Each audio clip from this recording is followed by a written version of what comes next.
Hey, welcome back. We have a knife here. I had an interesting comment come in this week.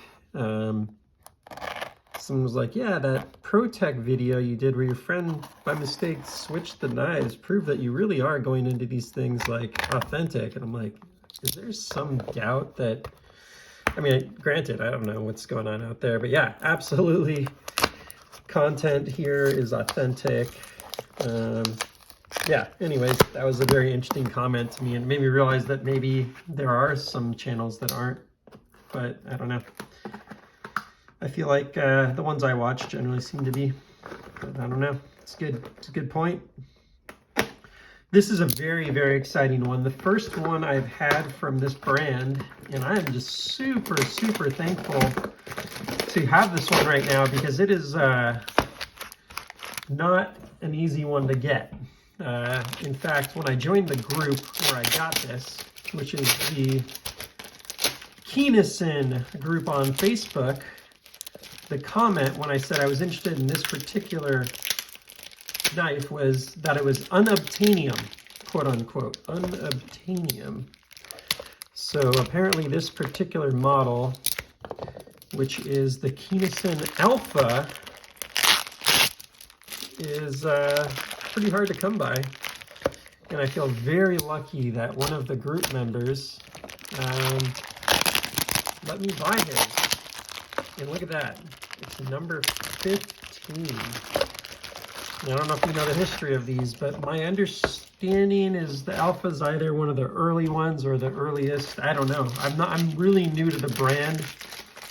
Sometimes what I do is I go into these brands just because I'm like, wow, that's a cool looking knife. Someone said, hey, go check out Kineson's. So I just sort of jumped on there and I'm like, wow, that's a really nice looking knife. And I started to look at the models that I like the look of.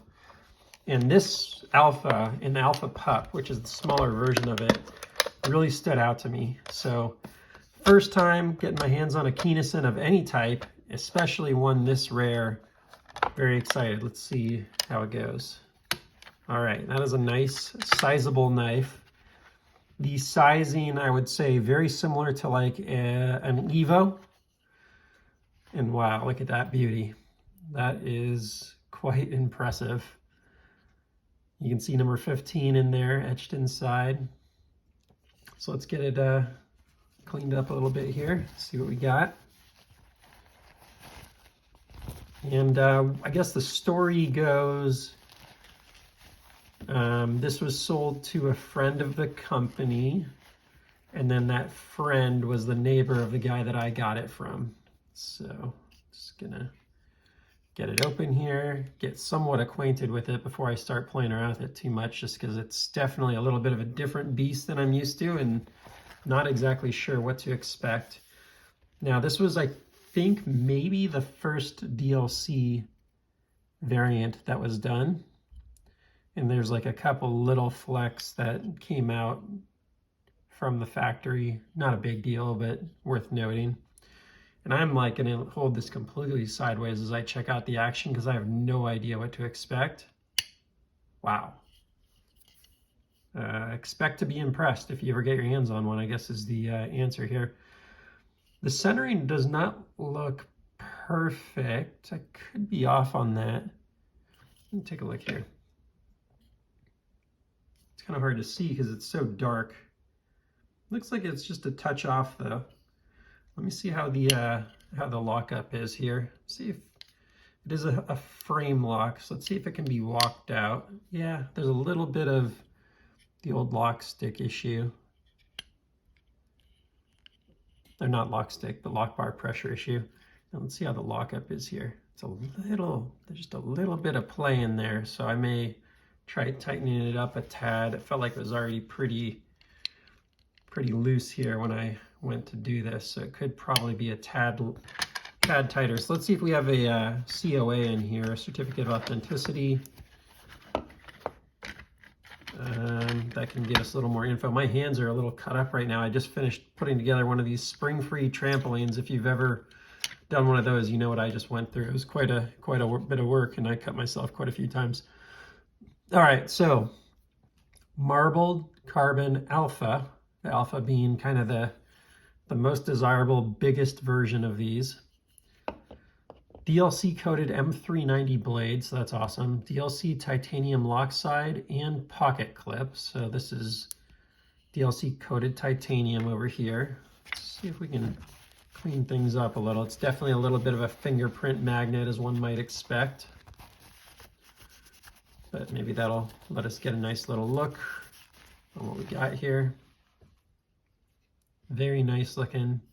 Sure, I can even clean it up a little more than this with a little time. Marbled carbon show side and titanium pivot collars and backspacer. So this is all titanium here, which is cool. Looks like it was anode gold maybe, and it's got a touch of wear on it. Nothing too bad. It could probably be fixed, but there's definitely a touch of wear there. It looks like carry wear to me, based on the way it looks. And then that marbled carbon show side is quite impressive. Feels really glassy and nice.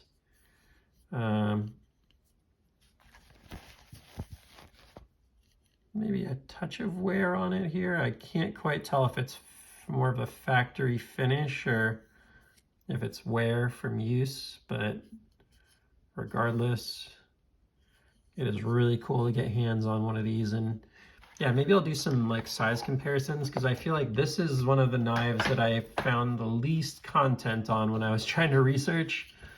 Let me just play around with it a little bit here first and see what we think, and then do a little bit of size comparison and whatnot. The action is great. A lot like an Evo. That'd be the knife that reminds me of it the most. If you look at the blade stock thickness, it's quite big there. Feel in hand is good. And then you got this big finger choil up here to choke up on. So that's pretty cool. You know, I'm a big fan of this blade shape for any sort of EDC.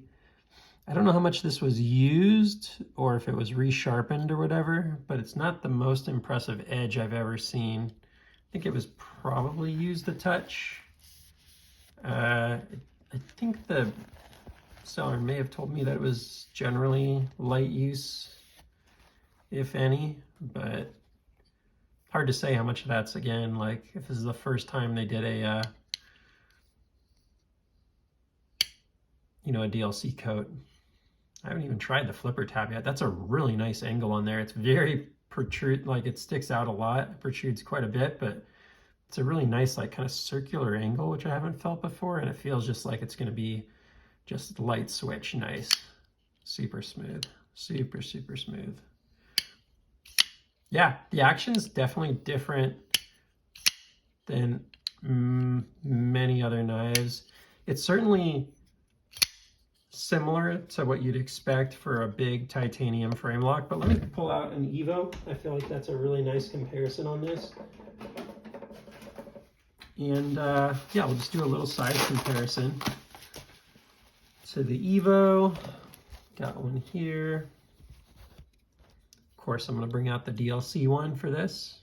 Got to do it. It's quite a bit bigger than the Evo. So let's put this in perspective, because the Evo is a big knife, quite a bit bigger. The blade shape, the blade like cutting effective edge and everything's pretty darn similar. Like it's, if anything, it's actually got less of an edge than the Evo. The Evo integrates the finger choil more into the frame. This is an Evo 3.0, by the way. If you're not familiar, it's the bigger size, like the 1.0, but it doesn't have the additional 2 finger choils, so you can tell it's a well, that and the fact that it has this mirror polish DLC, which was I think only done on the 3.0. But yeah, definitely gives you a sense here of just how big the Kineson is. And I'll swap them because there's certainly some you know, size things that go down when you have one in front of the other and stuff, but that's kind of tip of handle to tip of handle, and it's probably a 1/4 inch longer on the handle and then about the same on the blade length. I guess it's not much bigger than the Evo. It feels bigger than the Evo though. The Evo feels very light by comparison. I don't know how better to to put it. This blade is massive. This thing just feels like a cleaver. I've just never really felt a blade that kind of big and wild. You know, even the Demcos feel small on the blade compared to this thing. This is just a monster. Really cool knife. Is this my go-to EDC? Probably not, no. I can see why some people carry this. It's, you know, got a thing to it. It's definitely a knife choice kind of thing. The action is really fun. You can see I keep doing it over and over and over again. It's because it's quite good. You know, I don't know if I've seen one that's that kind of controlled. Like the Evo, you could see like came down to my finger really quick there, and just you're not quite sure when it's gonna go. With this thing, you kind of know, like you have complete control over it. You can just kind of rotate your hand into it. The RES, as an example, is smooth, but like you never quite, like it just kind of goes at its own pace. Here you can really decide when it goes in, which is nice. So that's impressive. I wonder how similar that is on the Stray and the Stray Pup and the Alpha Pup, because if they're that good, even with lighter blades, that'd be really neat. Still tripping out on whether it's perfectly centered. I cannot tell, but I'm pretty sure it's off to the show side slightly. It's only like a 5%, max 10% off, but it is there. Just a really impressive action. You can watch what's going on in there too. So maybe I can show inside of here a little bit for anyone curious as to what it looks like inside. Obviously it's, you know, a titanium frame lock, nothing too profound there. Looks like a pretty standard detent ball. I don't see like a double detent ball or anything, and I don't see it didn't feel like it ramped. I could be wrong. Let me maybe get a flashlight on that real quick. I may not have my flashlight here. Oh, it's over here on the other side of the desk. Is it ramped? I don't think so. So I don't think it has a detent ball ramp.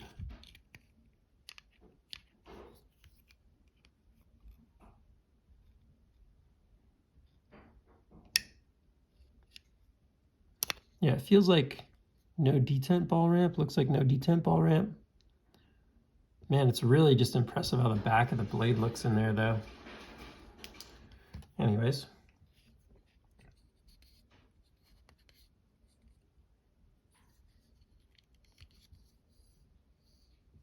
Yeah, the thing is really quite good. Just not a lot of knives I can remember feeling that robust and then that much control over the closing. So Evo, actually let's do them this way. That'll be a better, it's definitely, the Evo's close to the same size. They're actually maybe closer than I realized at first. Here's a Demco full size 80-20. So also in that sort of size range. It's obviously a very big knife. Hinderer.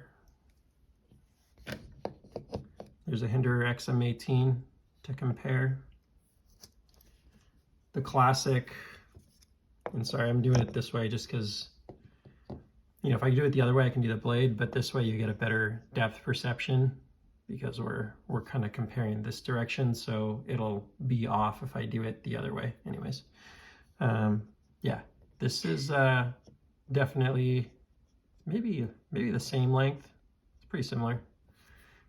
A little taller than the Hinderer. So it's, but a big part of it is that it's so thick.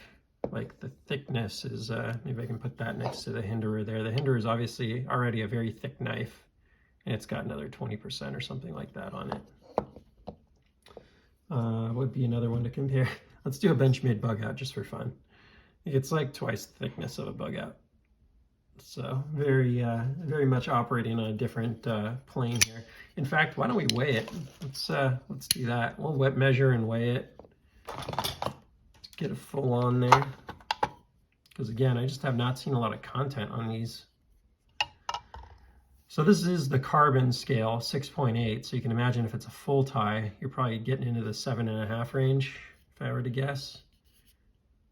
And then let's do a length. Try to decide how well it rolls out.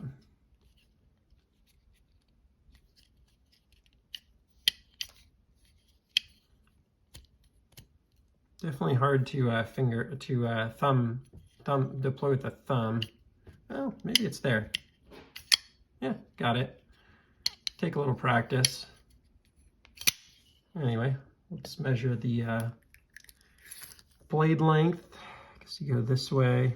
It's about 3.75, and the effective cutting edge is only like 3.25. So it's definitely not the most efficient knife ever. It's actually a little shorter than I thought. I thought it was gonna be about 9 inches, but it's maybe 8.625. I'm sorry, had it off screen there. So yeah, interesting. It's just an interesting knife, man. It's one of these knives that, like, because I mean, this Demco full tie feels in a way lighter than it. Maybe because of the ratio of weight or whatever. This thing just feels like a monster. The blade is so heavy. That's what's really got me kind of. See what the balance point is on it though. Still, it's definitely not right where the front finger is, right? It's very blade heavy. That's what's going on here. That's what's kind of throwing me off. I guess it's right in, if you were to hold it that way, that'd be a balance. Yeah, super interesting. Keanison Alpha, monster, man, a real monster. Very excited to get this in hand. It's one I want to spend a little time off camera on. I think that's a crazy hollow ground too, if I'm seeing that right. It's like a hollow ground that goes from here to there, which is pretty wild. You know, normally you're gonna kind of go straight across. This thing hollows the other way, like horizontally like that. Pretty wild. But yeah, one I've always wanted to, not always, but like recently wanted to try and get a hold of, and super excited to start with the Alpha, get one in hand. Maybe I'll try and get a couple more Kinesons on. If you don't know these, I think he does like 100 of each model or something. So there's only 100 of these Keanison Alphas that have been made, and they're all different. They're all unique. And it's really just cool and a pleasure to get to handle one. So hope you enjoyed that as much as I did. Please like, subscribe, and I will see you on the next one. Take care.